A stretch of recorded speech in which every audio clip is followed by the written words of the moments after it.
The broadcast is now starting. All attendees are in listen-only mode. Good morning and thanks for joining today's webinar looking at how businesses can take a different and a risk adaptive approach to their data security. My name is Shona Bradshaw. I'm the Marketing Manager at Bytes Security Partnerships, and I'm delighted to be joined today by Chris Jones from Forcepoint. He's one of their senior engineers with a wealth of experience in dynamic data protection and in risk adaptive protection. So just to give you a quick overview of today's session, we will be starting off today with a very brief introduction to Bytes. So we'll keep it brief, as many of you know us already. And then we'll talk a little bit around some of the challenges of why organisations are seeking to manage risk in a different way, in a more adaptive fashion, some of the challenges from the traditional security models that are out there. I'll then be handing over to Chris, who'll be taking you through in more detail some of the market challenges in terms of data security and the way that the market's moving. He'll touch upon Gartner's new CARTA model, which is a model by which Forcepoint have modelled some of their newer risk adaptive solutions, and then be talking you through some ways and solutions that you can adopt and use in order to make your security more adaptive and based on human risk and behaviour. We'll then do an interactive Q&A at the end. So a little bit of housekeeping for today's session. Attendee lines are on mute throughout the presentation, but we do welcome your questions.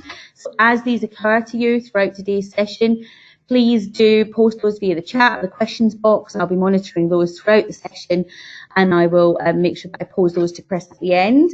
In terms of the rules of engagement for today's session, we will be talking around strategy and solutions.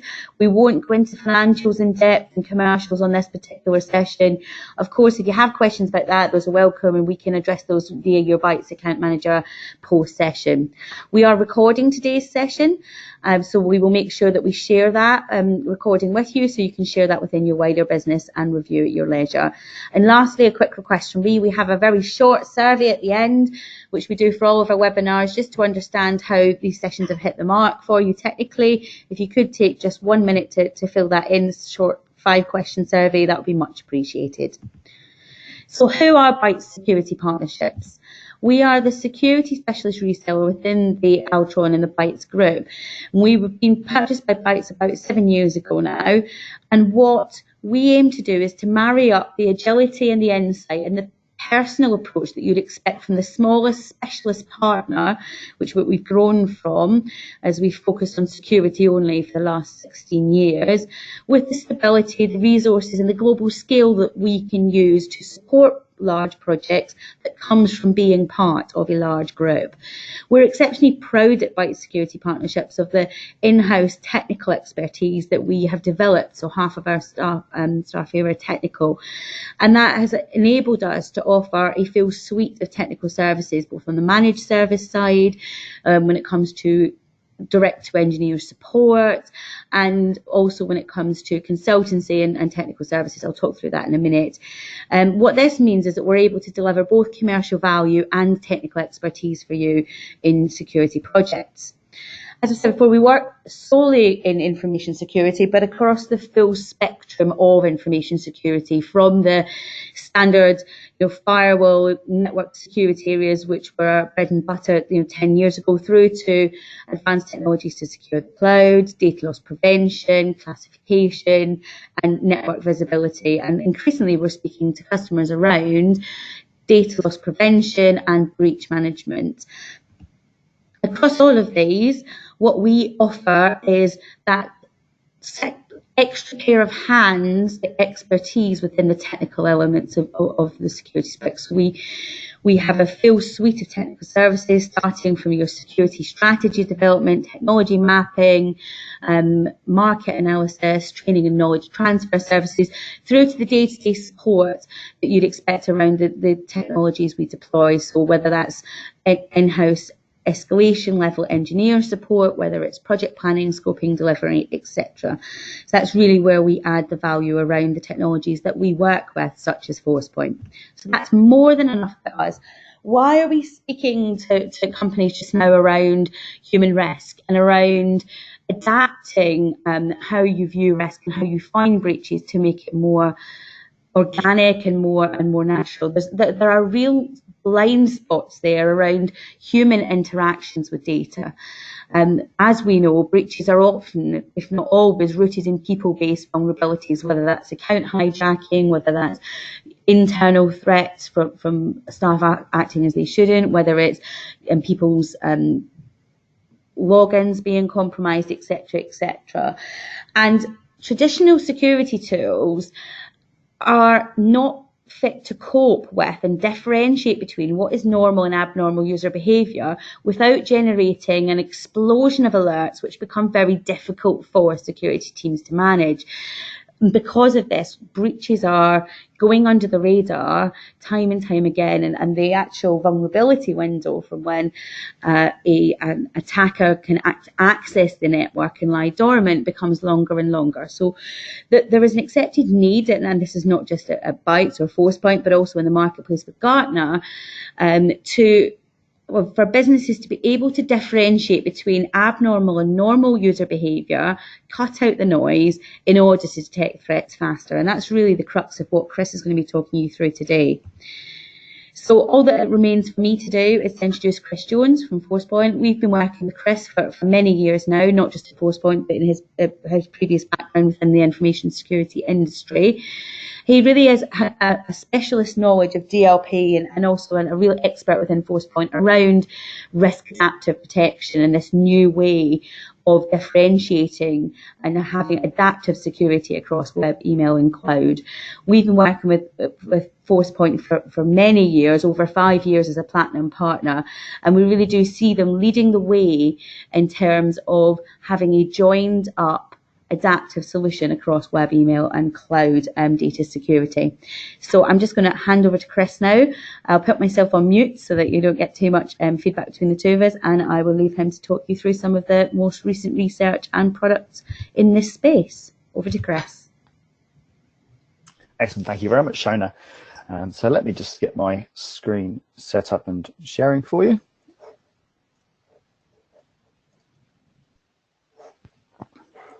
Excellent. So hopefully you can all see my slides and everything there correctly. So let me just go into the agenda and what I want to cover. Hopefully the content I'm going to cover today should be reasonably quick to go through, because it's a different concept, but I don't think it's a difficult one for people to understand and to get their head into, even though it's not necessarily how you'll be working right now. So as a brief kind of agenda of what I'm going to go through, first I do want to start on just a brief recap on some DLP concepts, and this is purely to get us into the headspace of thinking of, what does normal standard DLP look like, and then I want to start talking about this Gartner term, CARTA. It's a bit of a mouthful, so I'm going to keep referring to it by CARTA rather than the larger term on it. From there, I'm going to go into how we are dealing with that at Forcepoint. We've had a solution on the market for this for a better part of the year, but we've been talking about it as a concept for probably nearly 18 months or so now. So for me, kind of coming across this Gartner term was quite an old thing. We'd already been discussing it and selling it for quite a while before I came across that particular term. We call it risk adaptive protection. This whole concept of being able to change your posture based on the risk. The specific product that we have out in that terminology currently is for the data solution, and we call that dynamic data protection. So that's where we're going to really focus on. That's where you'll see how it works, how it implements, and anything along those lines. And if there are any questions at the end of it, as Shona mentioned, put those into the chat bar as we go. We'll pick those up at the end if there's anything that we do need to cover. So as I said, I'm going to start with the basic DLP concepts, and now, of course, this is Forcepoint related in terms of what I'm talking about here, but conceptually this is really just DLP, regardless of the sort of vendor that you'd be using. Whether you've got a point solution that just covers a particular channel, maybe you've got some DLP controls just on your email, for example, or on an endpoint, all the way up to a full enterprise level solution. The core thing that you're trying to do is secure either your regulatory data or intellectual property. It doesn't really matter. I tend to blend a lot of those things together because for me, it is just data. Now, how we classify that data, how we understand it in the first place, that's where it falls into this whole concept of either regulatory or intellectual property, that unique side of things. But again, ultimately, the important part is that it's data. The real challenge that I come across with people who are using these types of solutions is it's quite easy to implement a policy that looks for those things and blocks those things potentially. However, it's also incredibly easy to do that whilst frustrating users, overwhelming admin, and mistaking bad for good. That's always the challenge. And frankly, those three things are the reason why a lot of DLP projects fail. And it's not normally one of those, it's normally two, probably all of those things that all just overwhelm the whole project and pull things back to stage one or stop it moving on to the next level. So again, kind of early stages of a DLP project, the sorts of things you'll probably be doing is, first off, probably doing a data discovery piece. Now, this might be across your email, your cloud environments, databases, laptop drives. It doesn't really matter where that data is held. In fact, that's probably the point. The data is held in a large number of areas, some on your network, some off your network, and you need to see where is this data. Can we inventory and can we find out where our risk footprint lies? The next aspect of inventorying data is actually looking at the data in motion and the data in use. How are people using it? Why are people using it? Where is it going? And you try to understand, is this a data breach or is this a broken business process? Now, that business process is one I do want to come back to a few times. But in probably the vast majority of DLP projects that I've been involved in, and there have been probably literally hundreds now, the biggest thing that people find out when they implement a DLP policy is that people are doing the right thing over the wrong way. So they're doing their job. They have to share certain amounts of data to do their job. However, they're doing it in a very insecure manner, or they're going very much against the policy that's been set. The funnier ones, and I don't mean funnies in ha-ha, funny as in kind of more awkward, is the ones where people are sharing data in an insecure manner, but that's what they've been told to do. That is the process that the business has put together for them. And it's only when someone from a security perspective looks at that, they realize the big risk that's involved. So it's not just about understanding where data is, it's also about mapping how that data goes out and how people are using it. And as I said, that piece will become very important as we look at this risk adaptive process. The next stage, people do, once they've inventoried the data, once they've looked at where it's going, they want to secure it.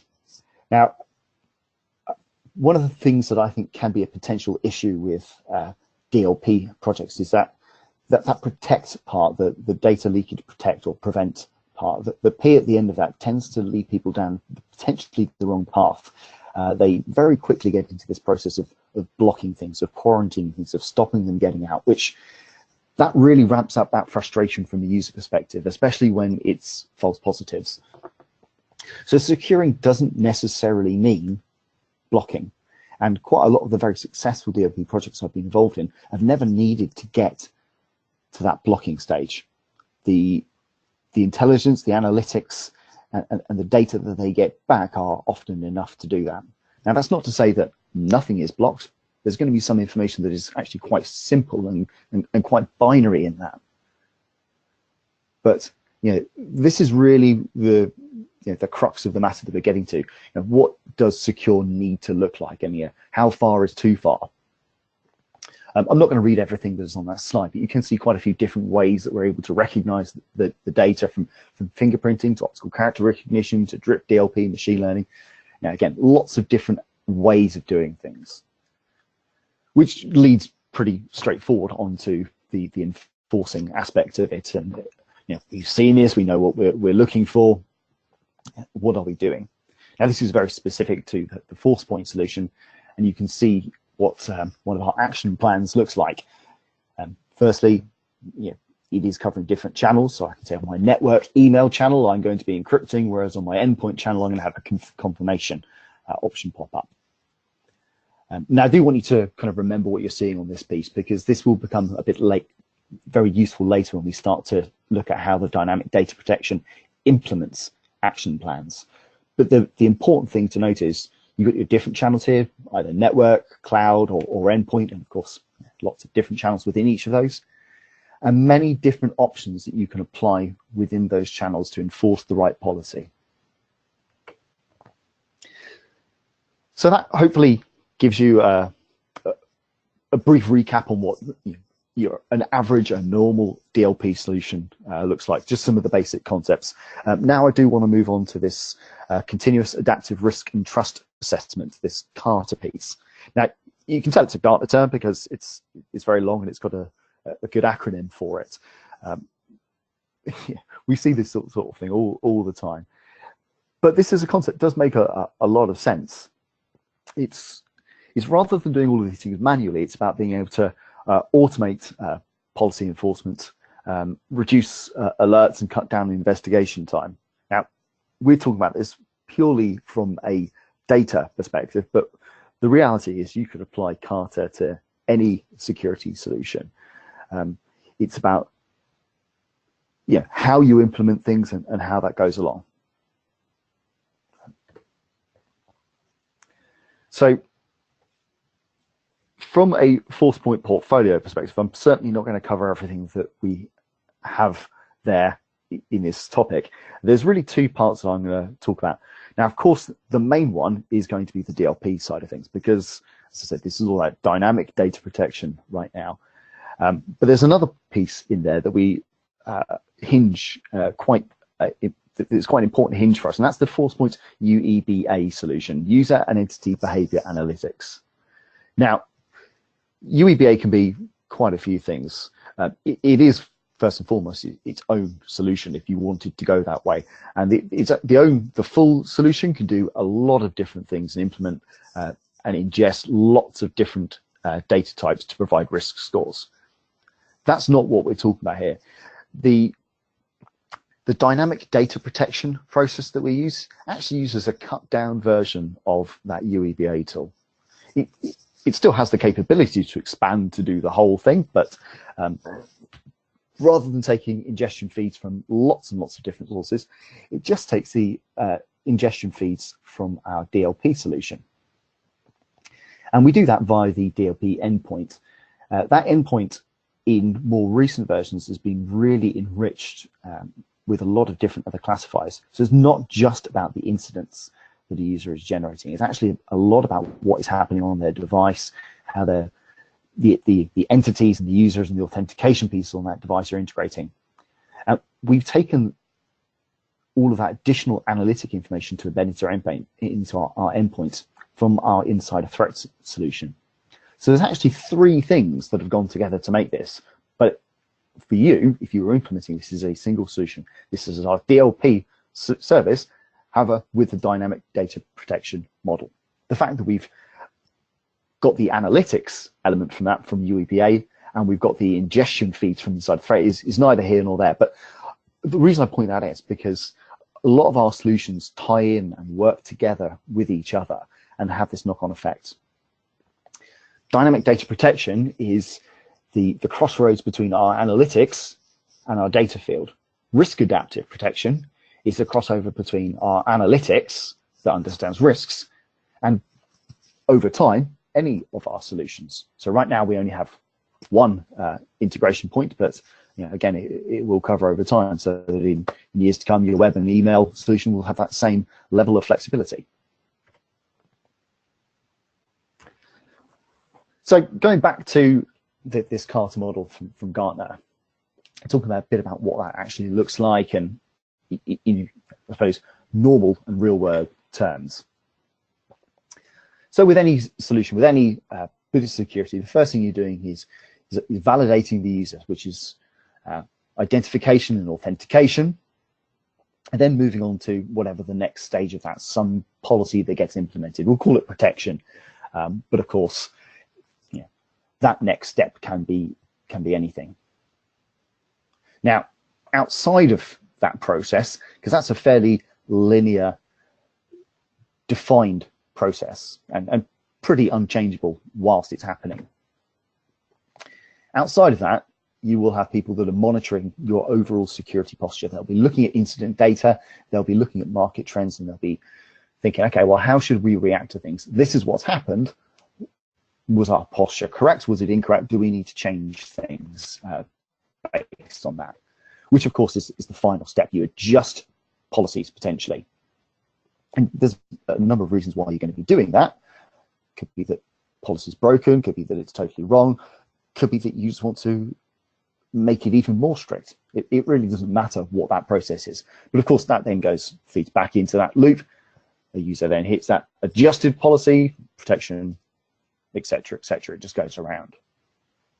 The things you're talking about here is, okay, well, is that person who they said they were? And that's very difficult for an administrator outside of the service to necessarily know without some very in-depth investigation work. But you will inevitably have situations where you've got compromised users. And the other thing is, are they behaving as they should? Now, again, that's very difficult for an administrator, someone outside of that loop, to necessarily know, because you don't know what normal behavior looks like. You don't know that that user has been told that the way that they are working is the normal thing to do. And of course, you don't know when their behavior has just changed from their normal behavior to something that's very outside of the reality. And that's why this can be complex for organizations. As I said, the concept is solid. It's the implementation and the approach to it that is tricky. So with Forcepoint, we are doing things quite a bit differently.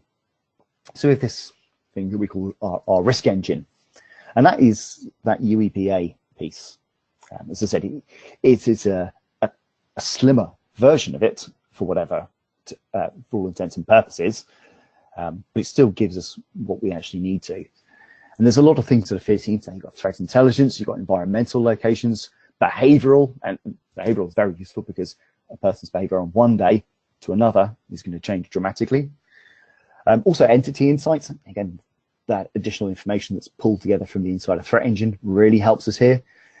And finally, data insight, because this is fundamentally a DLP type approach that we are using right now. We know what data it is they're using, and that is very, very, very valid.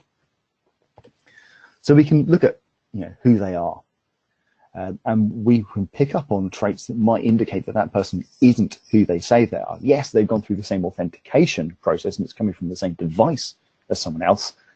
However, there are telltale signs that that action is not happening by that user, and it could be a number of different things. It could be the agent that's doing it. It could be that we've seen registry changes happening at the same time. It could be just the time of day. It could be that actually a user is logged on a server that they've got no access to, that's on the other side of the planet, whereas we've seen them also logging on and doing things from a machine within the UK.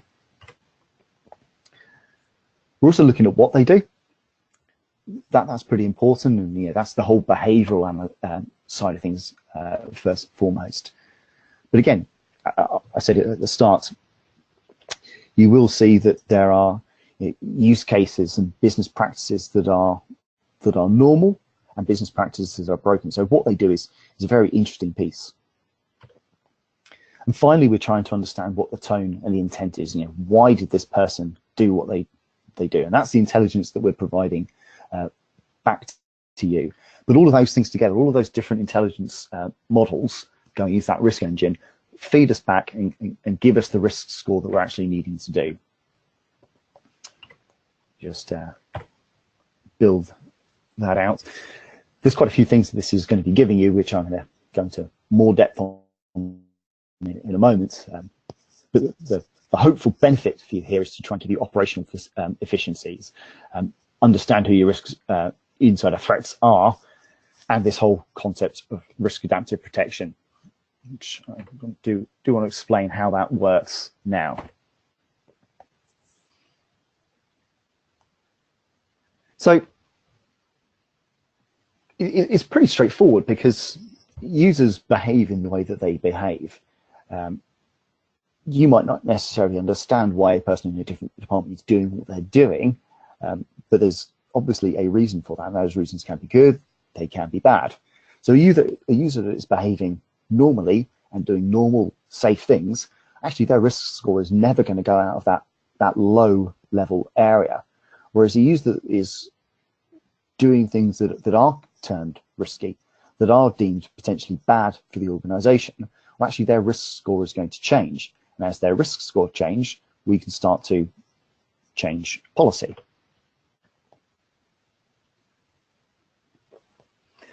So we're taking lots of different feeds in, as I mentioned earlier. There's all those different parts. What can be very useful for us is we're not limited to structured data. There's a lot of unstructured data that can filter into that. On top of that, whilst DDP is using that cut down version of UEBA, you could expand it to cover anything. That analytics engine can take in ingestion feeds from, well, frankly, any particular source that you're looking. We've even got some organizations that are looking at how when people are swiping in with their badges, we're taking in static data, HR type records. We're taking in instant messenger feeds or transcribed phone calls. Frankly, anything can be fed into the analytics engine if you want to. But for your base level DDP, keeping it nice and simple, actually the DLP endpoint covers all of the things that we would need to feed that into the analytics engine. And it's all kept private, all kept secure.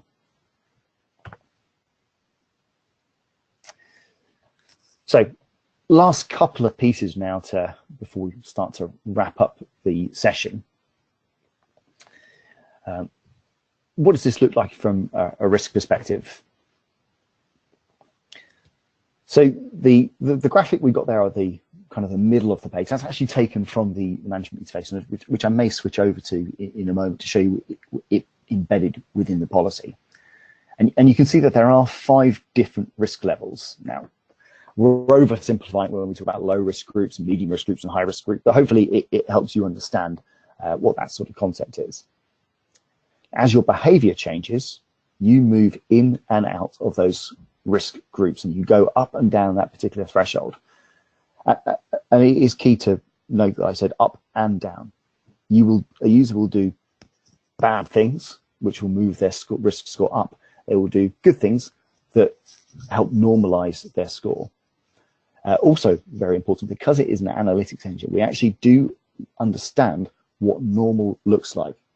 So we were able to, over time, understand how a group works, and we're able to compare a group of users to their peer groups, because someone who works within a sales or a marketing department is going to behave incredibly different to someone who works in a development or an engineering role. So that doesn't matter. We're able to compare one group with another. But that's when the policy clicks into place. Now, you will inevitably have certain policies that are static, because sometimes we say, well, actually, for this amount of GDPR information, we don't care what your risk score is. We want to block this from going out. That's fine. It's totally normal that you will have static levels within a policy as well, or certain policies that are purely static. But there are going to be inevitably some types of data and some types of policy where a risk adaptive approach makes more sense. And say that you have users that do need to share certain levels of data. That is part of their job. They have to be able to do this. However, you really don't want them sharing masses of data, or you don't want them doing it when their behavior appears tainted. So as their risk score goes up, their risk level is going to go up alongside with it. And that action plan that we saw just a little bit earlier on, where I said, here we've got the channels and here's the action that we take within those channels, you can apply different action plans at different risk levels. So very early on, you can say, well, let's audit it, so we've got to log at it, but let's not bother keeping the forensic data for this, because, well, A, it takes up quite a lot of room and it gives us more junk that we need to sift through. Yeah, we've got a record if we ever need to refer to it, and it's also logged as risk level 1. So I can, from my main reports, I can exclude anything with a risk level of 1, keeping that operational footprint down. At risk level 2, we're just going to do a normal audit. It's still logged as a level 2 event. So when I'm running my reports, I can ignore level 2 events because I don't want that to create too much noise. Risk level 3, that's when I become a lot more interested. We're still auditing it, we're not blocking anything or potentially breaking a business process, but we're also generating notifications to whoever needs to get them, line manager, data manager, even a SIEM service if you decide you want to manage certain things from that. Level 4, we're going to do things a bit more intrusive, so we can actually start stripping off email attachments. Maybe we'll encrypt things going to USB drives or pop confirmation pages up for web features. And it's only when they get to that risk level of 5 that we're actually doing a more concrete block. And as I was saying at the very, very start of this, the big issue that a lot of organizations face with a DLP solution is that they're going to frustrate their users by having policies that are too strict. They're going to frustrate their administrators by having far too many incidents that are in place and too much noise to have to sift through before they can make a decision. This risk adaptive level, I believe, helps you in that situation because the user's policy only does something that is intrusive to their work when there is a genuine business risk. It's only generating that static, that noise, that level of incidence when the risk level is appropriate. And even if you choose to audit across all of these, and bear in mind, you could say, I'm not going to audit at risk level 1 or 2. That's just a bog standard incident. Nothing happens. We're not visible on it. But even if we are viewing by incident, I don't need to view that. I can create levels of reports that tell me that exclude risk level 1 and 2, unless I want to go back and review that data at a later time. So that hopefully gives you an understanding of not only Gartner's CARTA model, but also how Forcepoint have decided to implement that risk adaptive protection approach. As I said, that will over time cover, frankly, all of the solutions that we have. Currently, it is leveled at the data side of things, which is what we call dynamic data protection or DDP. So as I said, it was going to be a fairly quick presentation because I think whilst the concept of it is potentially new to you, I don't think it's a difficult concept to grasp. It is purely a case of rather relying on static policies that you as administrators need to manage. It's a case of putting in analytic data that manages those policies for you so that you don't need to look at that. Another side benefit to it, of course, is if you as an administrator are manually reviewing that data, you're also being exposed to information that might be considered sensitive data, could have issues in its own, just you looking at it. Having an analytics engine make those decisions for you actually takes away a lot of the issue with users who might have it, have concerns about their being monitored and all of that big brother level of approach. If it's automated, if it's done invisibly in the background by a machine that is not biased, it does actually save a lot of problems. So that concludes my presentation for now. I will open it up to any questions. Hopefully I've been fairly concise, but again, if there is anything you do want to ask, please just shout now.